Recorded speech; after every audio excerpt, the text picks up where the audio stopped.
I get this email from my brother, you see. He sends me this email about the end of the world. Like the rapture, it's coming. And I says to myself, what is this all about? It's a picture of some guy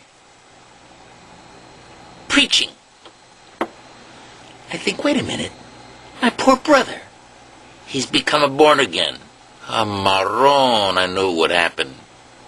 Okay, he's a little older. Maybe he figures, I'm almost out of here. I better do something good. I looked the Rapture up in the internet. There's about 12 different ideas here. A, Jesus is coming back, he's going to save your ass, you're going to be dragged off to heaven. B, you ain't going to be dragged off to heaven, you're going to have 7 years of tribulation, which is going to be a misery, first of all. The second thing I got to tell you is that another guy thinks it's going to be 1,000 years where there's going to be nothing going on here but war, pestilence, disease. But the good guys, the 144,000, wherever the heck they got that number, they're going to be up there in heaven. You know, I always think to myself, if I was a Christian, I wouldn't tell anybody about it. Because I figure there's got to be a better Christian than me out there. Think about it. You got 144,000. That's all there is. You don't get any more. So if you tell some guy about it and he gets to be better than you, you're going to drop off the other end. It's only this many. Boom, you're off the other end. You find your hiney down here in the muck with the rest of us. Another thing. In the 12th century, one of the popes, he says, the end of the world is coming. We got to get ourselves together. Jesus is coming back. He's going to save us all. What happened? Nothing. I'll tell you what happened. Nothing happened.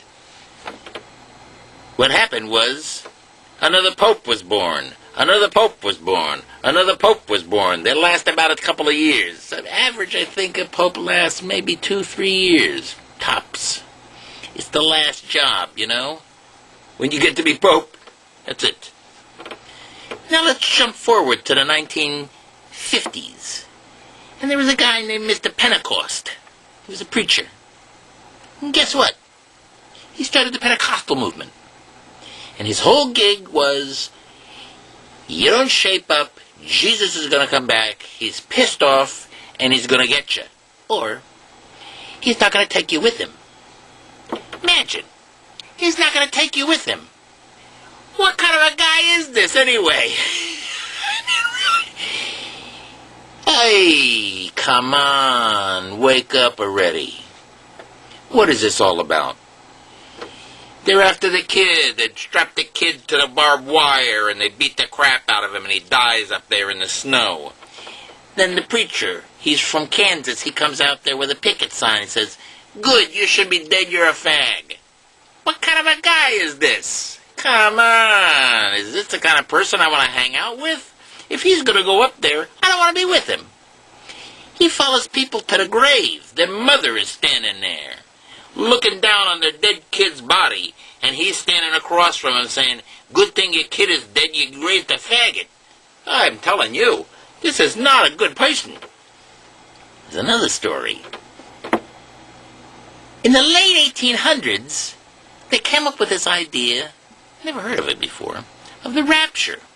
Some moron went into the Old Testament and he found some line like, don't eat stew after midnight. And he figured, hey, that means the rapture's coming. So he starts kissing everybody's ass.